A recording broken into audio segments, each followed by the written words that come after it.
Yan, aming hapunan ngayon. Na dessert, saging at sinigang na salmon. Yan. Sinigang na salmon. Shh!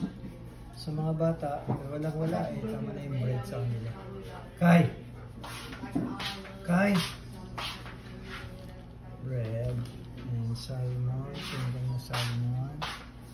Sarap yan. Testing natin. Uy! Yan ang laman. Yan na. Siyempre rice. Yung aming ginagamit ay plates na binibili. Yan. Para tapon lang yung tapon. So,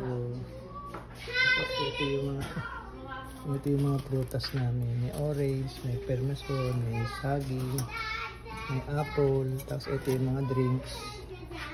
Yan, yung mga drinks. Okay? See ya!